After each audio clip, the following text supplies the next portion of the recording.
A continuación, causa y efecto.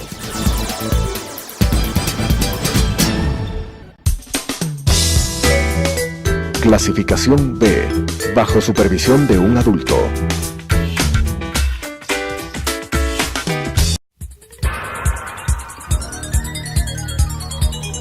Las opiniones vertidas en este espacio por la producción y dirección del programa son de exclusiva responsabilidad de sus autores y de quienes intervienen en ellos.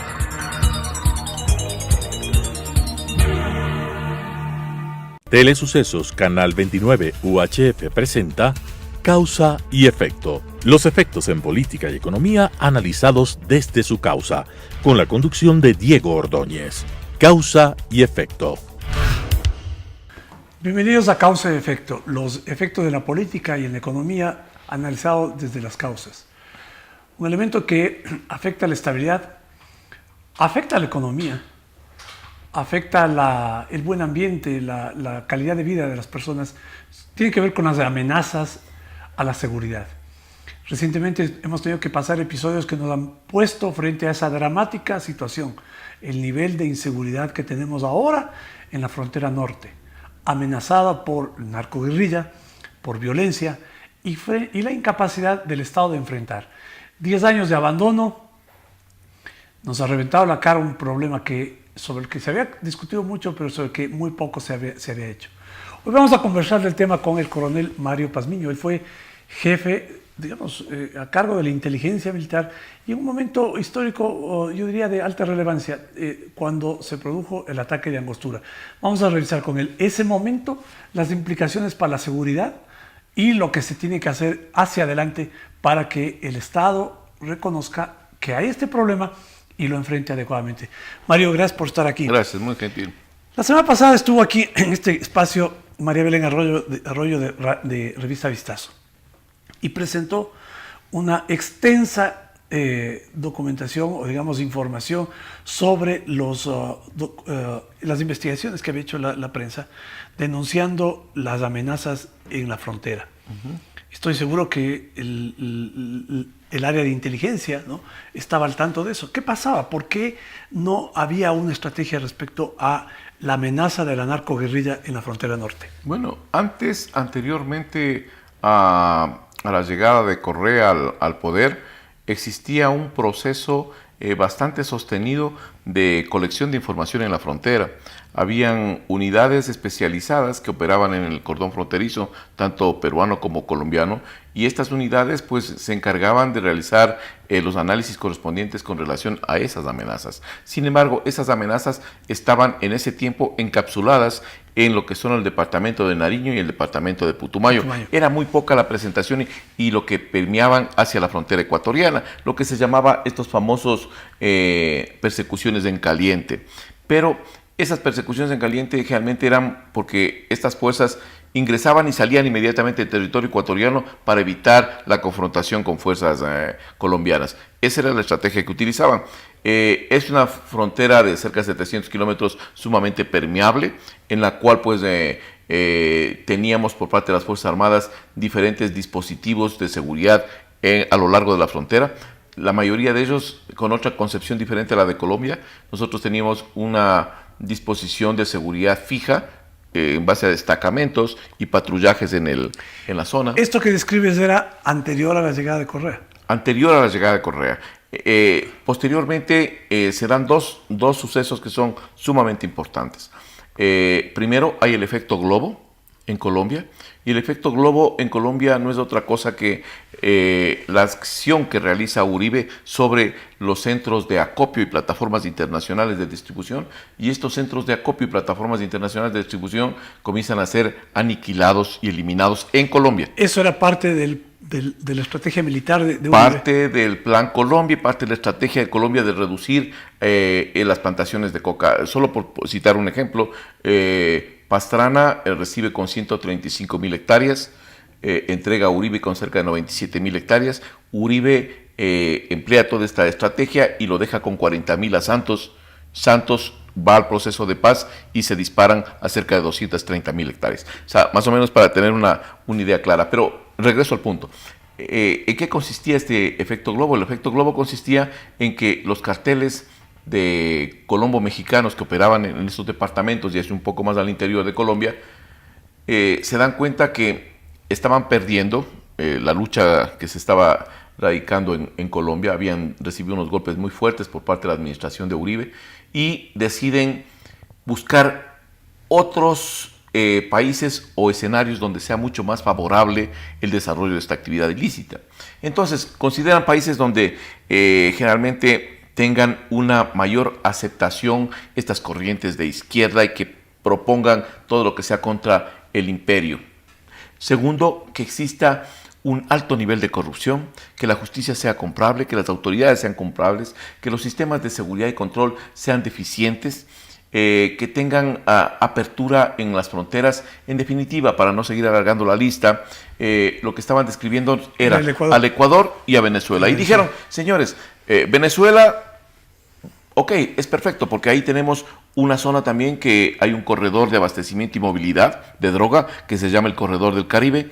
Y en Ecuador se desarrollan, a raíz de esta concepción, se desarrollan dos corredores.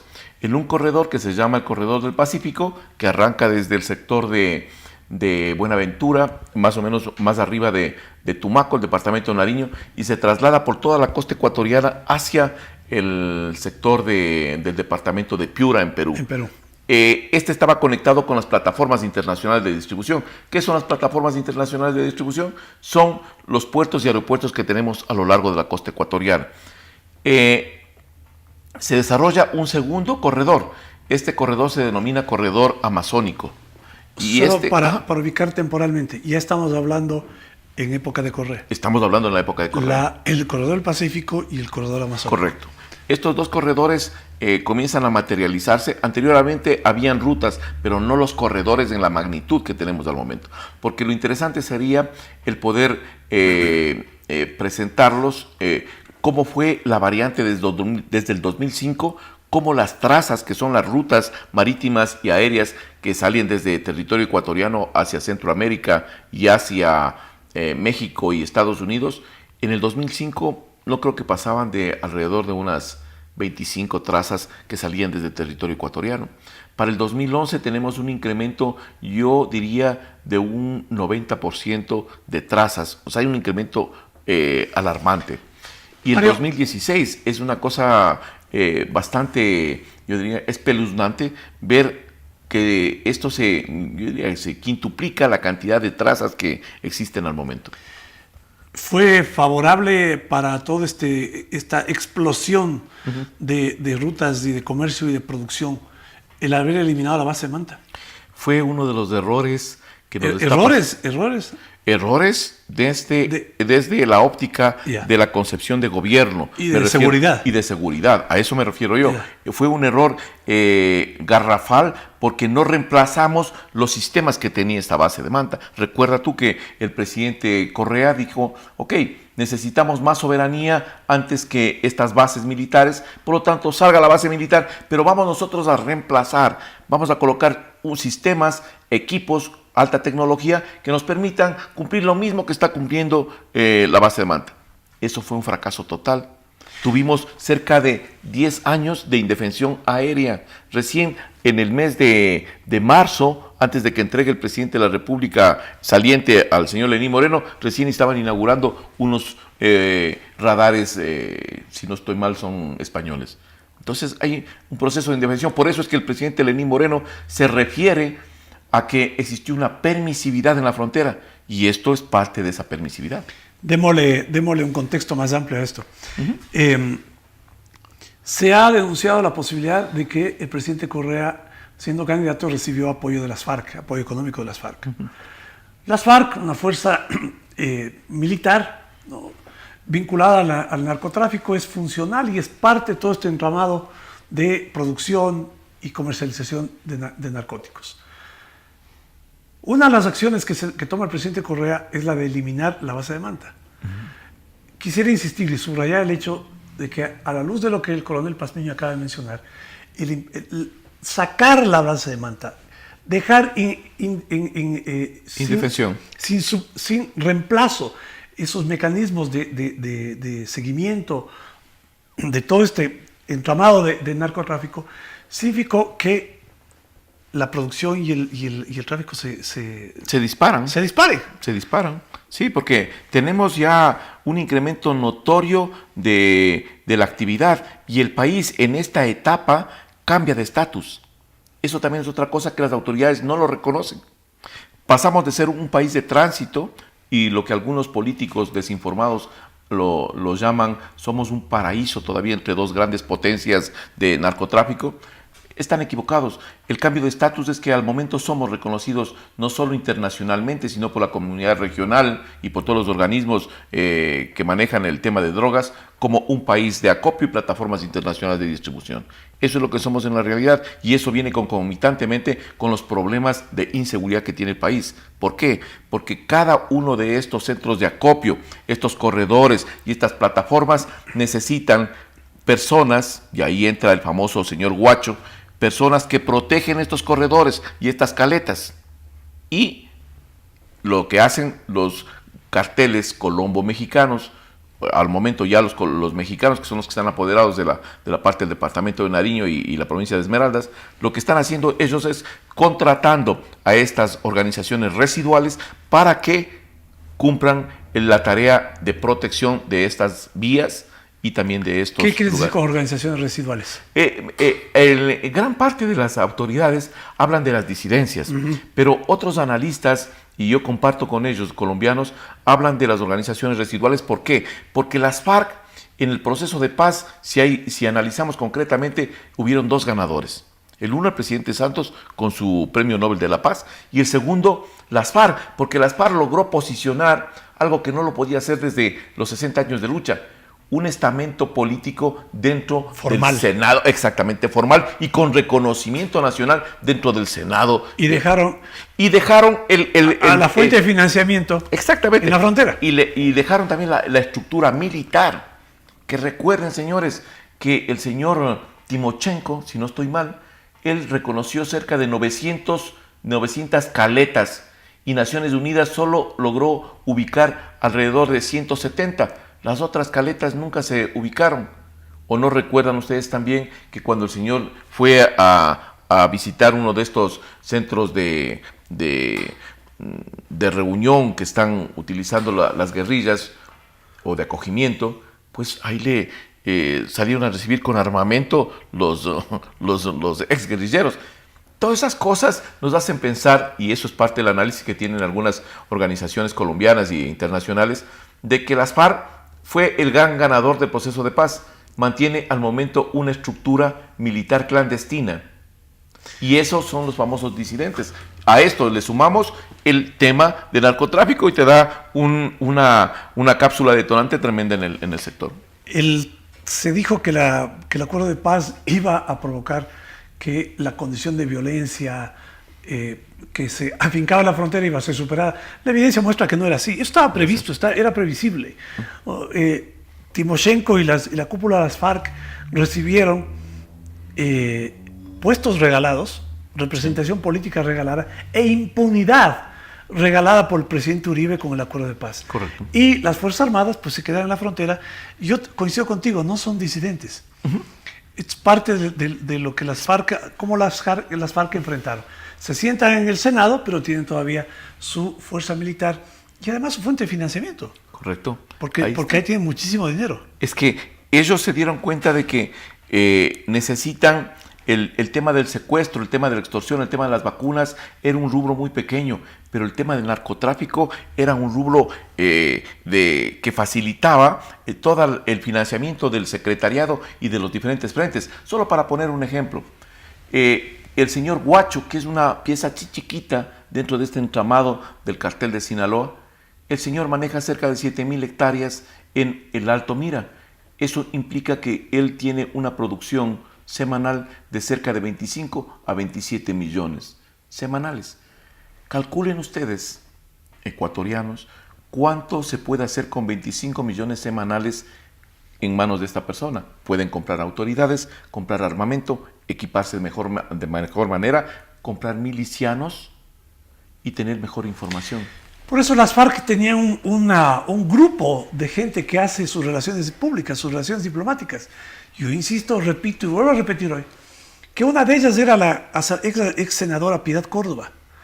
Mario, ¿cuántas veces la senadora Córdoba estuvo en el Palacio de Carondelet? Bueno, no te vayamos tan allá. Fue algunas veces, pero fíjate. Hablemos del embajador Acalle también. Bueno, sí, pero otra persona, pues, también estamos hablando de la relacionadora pública de las FARC.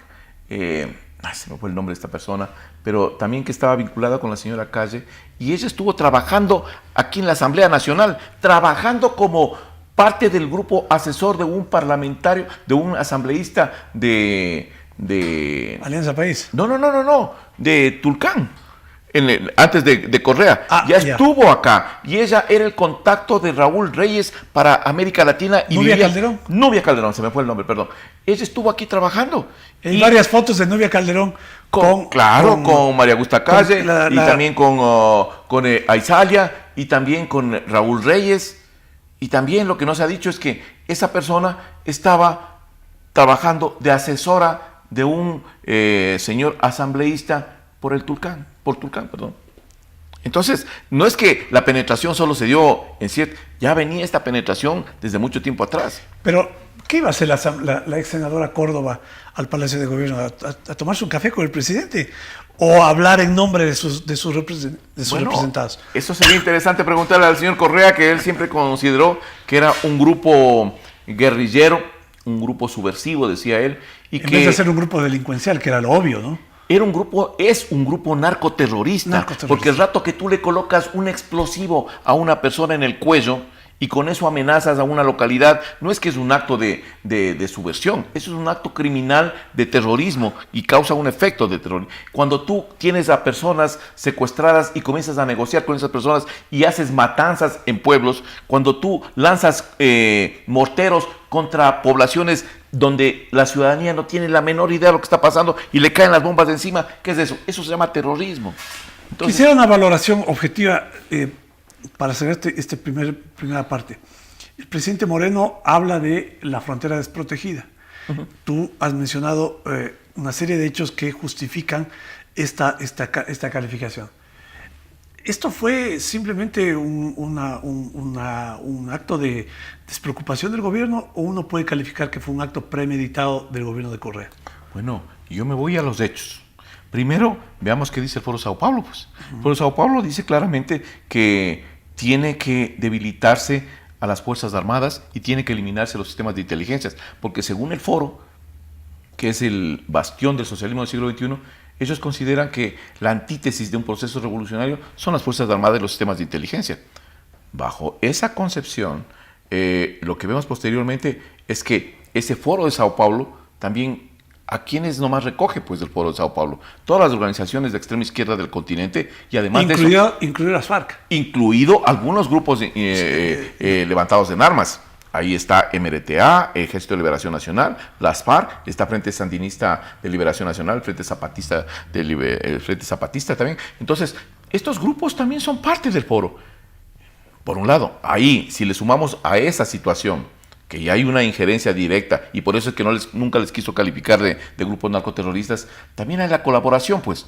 ¿O no recuerdan ustedes la colaboración que hacía el señor Chávez con la señora Cristina, llevándole los portafolios? ¿O no recuerdan ustedes las declaraciones que tiene ahí un informante de las FARC en este reportaje que se llama Correa, el padre de la patria, si no estoy mal, sí, en donde se habla claramente de los aportes que se hacían, no solo aportes económicos a la campaña, sino lo que dice este señor es que además las FARC estuvo manejando la campaña en Sucumbíos y en la frontera norte. Entonces, estamos hablando de una penetración en toda la estructura estatal. Es muy difícil no llegar a la conclusión de que fue un acto de premeditado. Bueno, porque es parte de una agenda política. Correcto. Es una parte de un modelo que lo han impulsado durante estos años todos aquellos ligados al socialismo del siglo XXI, con el padrinazgo de Chávez, ¿no? Con la tutela de Fidel Castro. Las organizaciones que se han ido creando también ligadas a esto, el ALBA, la UNASUR, en fin. Retrocedamos un poco en el tiempo. Mario, y ubiquémonos en el momento en el que se produjo el bombardeo en Angostura. ¿Qué fue Angostura? Angostura era un campo de descanso en donde estuvo Raúl Reyes, que era, me parece, el número 2, luego Sí. de Manuel Tirofijo Marulanda. Ajá. Y está el Mono Jojoy y toda Sí. esta cúpula.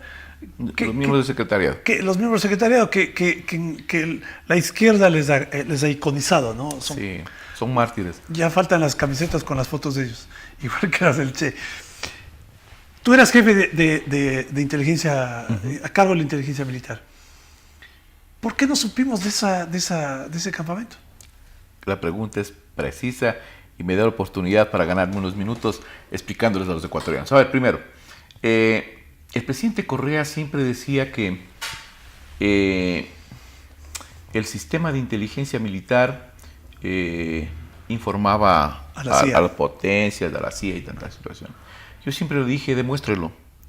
Y si es así, pues nos vamos todos a la cárcel, no hay ningún problema, porque estamos traicionando Traición lo a que la nosotros patria, eso. estamos, por lo que nosotros estamos luchando y defendiendo y que hemos defendido durante 35, 37 años. Un punto. El otro punto, es verdad, yo fui el director de inteligencia, pero no fui el director de inteligencia, como dice Correa, durante 35 años, pues.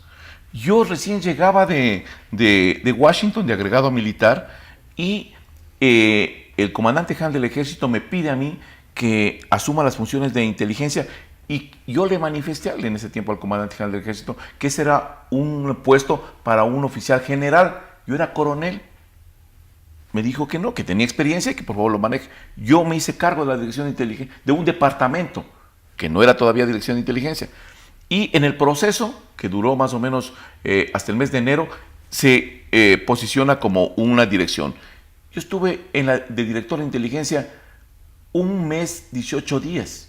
Entonces, no me vengan a mí a decir que esto es una situación que ha sido y que yo he estado... No es así. O sea, hay un poco de falsedades ahí. Pero, refiriéndome al tema, quiero traer algunas cosas que no se han dicho también, aprovechando esta situación. Lo que no se ha dicho es por qué Raúl Reyes estuvo en Angostura. Raúl Reyes no es que bajó allá a reorganizar las fuerzas. No, señores. Estaba sentado ahí, ¿no? Él estuvo ahí luego de que hubo un destacamento militar, otro campamento militar mucho más grande, cerca de Tacé, cerca del punto que se llama Palma Roja. Ahí fue descubierto ese campamento y posteriormente se trasladan hacia el sector de Angostura. Pero ¿quién es el que tiene que informar de esto? No es el servicio de inteligencia. A ver, aclaro. Hay un plan de protección de fronteras y cada unidad tiene un pedacito de la frontera. Es como que fuera tu casa. Entonces tú respondes en tu casa quién es el inquilino, qué está haciendo aquí, si me cortaron la luz, cualquier cosa de esas, yo soy el responsable porque soy el comandante de esa zona. Correcto. Pero ese comandante tiene, si es que se presentan campamentos, como el caso este, tenía que haber reportado inmediatamente al sistema de inteligencia. Jamás existe un informe sobre este tipo de campamento. Y esa era responsabilidad del Batallón de Selva 55 Putumayo. No existió ningún informe con relación a esto. Por lo tanto, no podíamos informar sobre una existencia de un campamento que para el sistema de inteligencia no existía. Cuando fue detectado, y obviamente fue detectado por las fuerzas militares colombianas, ¿qué forma usaron para detectarlo? Bueno, ese es un asunto que ya tiene que ver con... Bueno, es conocido. Apoyo internacional, tecnología, rastreo satelital, calórico, etc. Se bombardea Angostura, se recuperan documentos.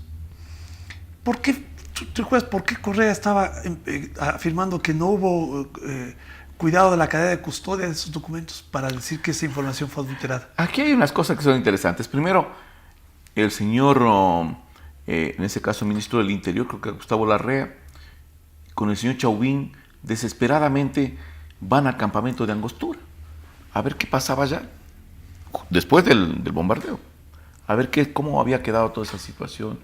Y lo raro de todo es que hay un informe de inteligencia, la actitud del señor Chauvin, que se movía por el campamento como que ya lo conocía. Como que lo conocía. Y buscaba, no sé qué buscaba, pero buscaba algo. Las computadoras. Me imagino las computadoras. Buscaban algo. Eso me parece sumamente extraño. La otra cosa que me parece sumamente extraño es que cuando yo le pido al comandante general del ejército que nos permita al equipo de inteligencia, de la dirección de inteligencia, ingresar, porque hay una cosa, señores, yo siempre,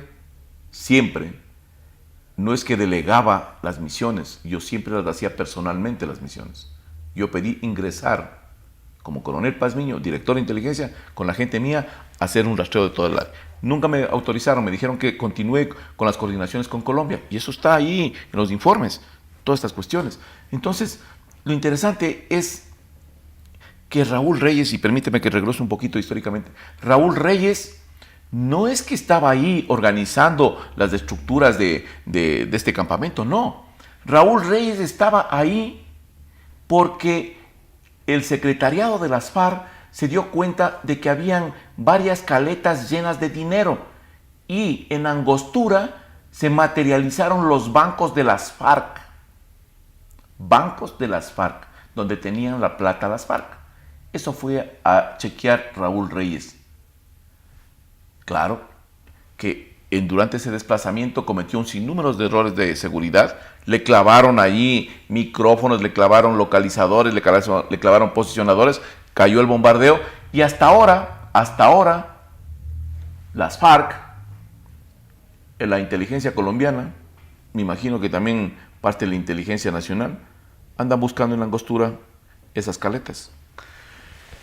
¿Por qué el presidente Uribe no anticipó al presidente Correa el bombardeo? Eso siempre es una pregunta que... Es que es lo más lógico. Si es que tú dices que, primero, si Uribe conocía que Correa había tenido una relación directa con las FARC, que posiblemente, de acuerdo a lo que dicen ellos, o lo dice Uribe, que las FARC financió la campaña de Uribe. Bueno, dicen las computadoras. Dicen también las computadoras. Entonces, ¿qué estamos diciendo? Yo no le voy a dar esa información al enemigo. Claro, ¿ya? O sea, y lo que Correa nos reclamaba a nosotros, el sistema de inteligencia, es ¿por qué no me informan ustedes de lo que está pasando? ¿Quién debería haberle informado? Son los mismos colaboradores suyos, de su gobierno, que visitaron ese campamento. Porque ellos también son ecuatorianos. No solo los ecuatorianos son los que visten uniforme. Esos señores que estuvieron en los campamentos y que son algunos, y dentro de eso también algunos militares, esos debían haber informado, porque eso sí se llama traición a la patria. Bueno, había gente vinculada, ¿no? Se mencionaba el general oficial de servicio pasivo, el coronel Brito, el general René Vargas. Ellos están en los reportes que están en el libro, en este manuscrito de Reyes, que lo hace el señor Bisuete, si no estoy mal, que es el que llevaba esta cronología de los hechos cuando se reunía con Reyes. Entonces ahí consta detalladamente todas estas actividades y los acuerdos que llegó las FARC con los miembros del gobierno para eliminar a cada uno de los oficiales. Cambio de oficiales. Exactamente, sacar esos oficiales que tenían una posición, yo diría, drástica con relación al tema de las FARC en la frontera y que no les permitían trabajar. Entonces, esas cosas no se han dicho, y aprovecho también la oportunidad que eso, de aquí a unos 3 meses más, que espero ya esté terminado el libro, les daremos a conocer. Finalizo con esto, Mario. Luego que atrapan a algunos que quedaron sobrevivientes del campamento de Angostura, una de ellas, la señorita Lucía Muret, sí, mexicana, llegó al hospital militar. ¿Cómo le pudieron haber sacado sin haberle indiciado, sin haberle encausado? Y le sacaron en un avión que fue enviado desde Nicaragua por el comandante Ortega. ¿Cómo sucedió esto? Es que ahí, en ese avión que vinieron a llevarle a las 3 mexicanas, 2 mexicanas y una colombiana, creo que no era la operación, no era para sacar a esas personas. Esa era la operación encubierta. Ahí le sacaron a la secretaria de Raúl Reyes, se me fue el nombre de Nubia Calderón. Nubia Calderón había sido impactada dentro de ese campamento y estaba herida y tenía un problema de cáncer. Entonces tenía que ser evacuada lo más rápido posible. A ella le cambiaron la fisonomía, le pintaron el pelo, le cambiaron los ojos, le hicieron un poco de adecuaciones y posteriormente a eso utilizaron el carro que llegó acá y que estaba con esta delegación, y luego le trasladaron hacia el avión presidencial y desde ahí salió en dirección a Nicaragua con las otras personas. Todas estas evidencias, ¿no? Son evidencias, no son especulaciones, son hechos, son antecedentes históricos recientes, han llevado a la conclusión de que tiene que investigarse más en profundidad y tienen que establecerse responsables de haber descubierto, de haber dejado vulnerable la frontera norte. Razones políticas, relaciones ideológicas y peor que eso, relaciones financieras posibles del poder político de estos últimos 10 años con estas fuerzas de narcoguerrilla. Lo último que acaba de comentar Coronel Pazmiño es dramático. Una guerrillera, parte de las FARC, fue sacada, ¿no?, encubierta en un avión enviado por el presidente de Nicaragua con la anuencia, con la complicidad del gobierno ecuatoriano. ¿Por qué fue esto? Esto no, como decimos en el lenguaje coloquial, no es gratis. Esto es un asunto que lo vamos a seguir discutiendo, lo vamos a seguir analizando, porque es algo sobre lo cual tiene que profundizarse y en algún momento se llegarán a establecer responsables. Nos vemos en la próxima entrega. Las opiniones vertidas en este espacio por la producción y dirección del programa son de exclusiva responsabilidad de sus autores y de quienes intervienen en ellos.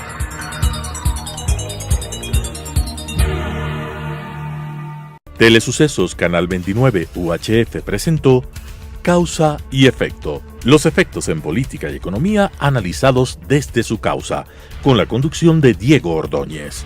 Causa y Efecto.